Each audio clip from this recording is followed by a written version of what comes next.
Hello and welcome to AgriHQ&A, where you get to stop by and have a bit of a chat with the AgriHQ analysts. I'm Nicola. We're going to be joined shortly by Suz Bremner and Croad.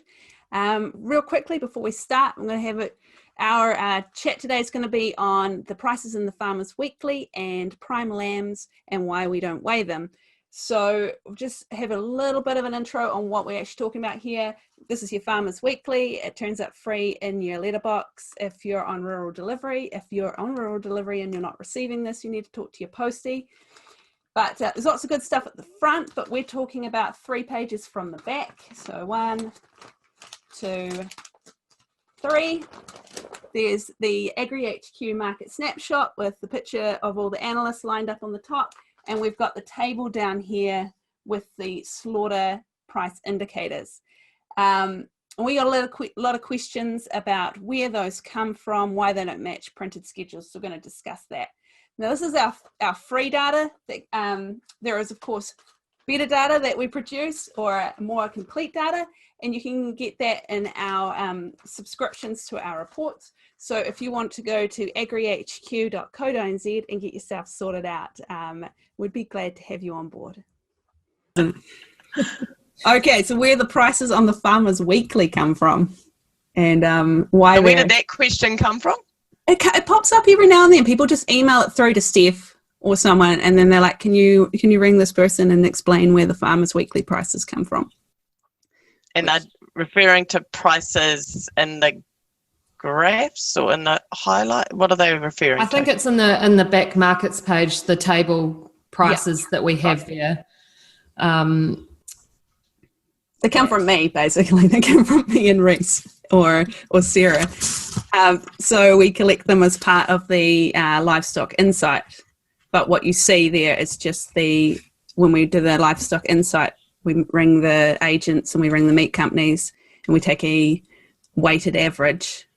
But we also have a range in the insight that says from blah, blah to blah, blah. And our indicator for this week is $7 for South Island lamb. But they're only the $7 for South Island lamb, and a few other slaughter indicators go in the Farmers Weekly. Yeah. And each week, I was just going to say, each week you guys ring a lot of people, don't you, to gather that information. But it's the same people every week, so it's consistent. Yeah, and it's definitely not a printed schedule that we're after. Anyone can produce that. It's basically looking at the gross value. So it's incorporating all the premiums that apply to either beef or lamb.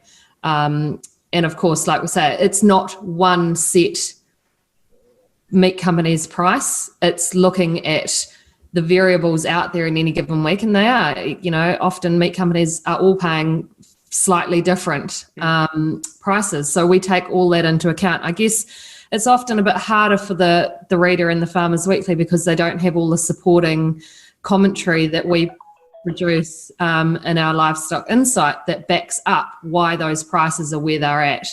Which is why they should subscribe to the Livestock Insight. Absolutely. It's no brainer. Giving away the cow. Yeah. What was one of your other questions that popped up? Why don't we weigh the prime lambs? So I guess we probably want to talk about what report we're actually talking about there. Well, I guess in some cases that must have come obviously from a subscriber because it's not a Farmers Weekly based one, is it? Because we don't put store lamb weights in Farmers Weekly. But for those that aren't aware, as part of our Livestock Eye reports and flows also into Insight, we weigh lambs at store lambs at a number of sale yards around the country. We do 3 in the North Island and 2 in the South Island. Sorry, excuse me. When you say you weigh the store lambs, what's the process? So we have so whenever there is a store lamb sale on, that's a great question, Mel, because I just assume everyone knows.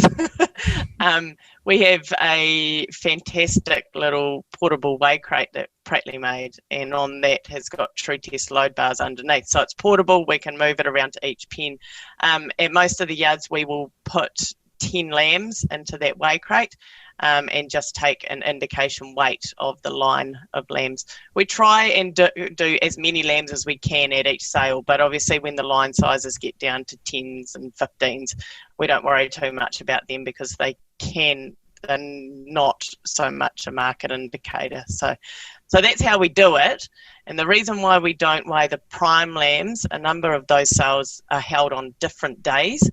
Prime lambs at a lot of sales, fielding is a bit of an exception, are sold in very small lines, like they can be just up to 10 head.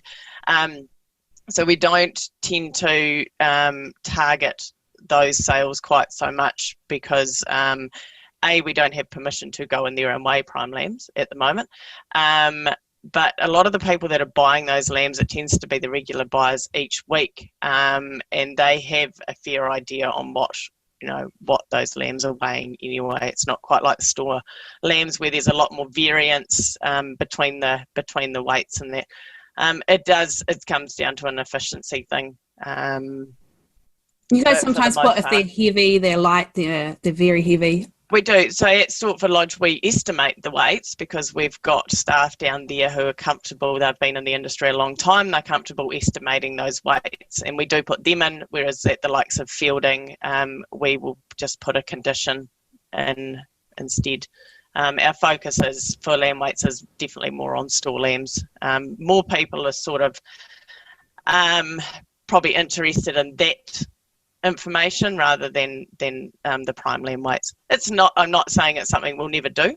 It's just something we are not doing at the moment. I was just going to ask, so are you starting to see more prime lambs coming into the sale yards, or are numbers fairly static year on year?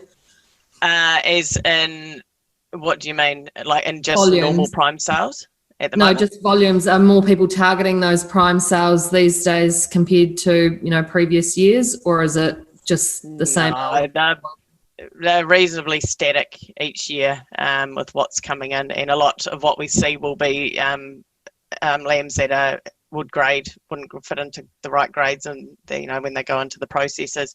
But you will get the buyers at the yards that target those lambs. So it's pretty static each year. But we were seeing maybe a month back, we were seeing in the Southland. In the South Island, lambs getting diverted to those sale yards rather than the processors because those prices got hot for a minute. I was just going to say that the South Island put through a lot more lambs through their prime markets relative to the volume of their store lambs, and we did definitely see that earlier on, that the prices were so good at the sale yards that the lambs were hitting there. We didn't see that so much in the North Island.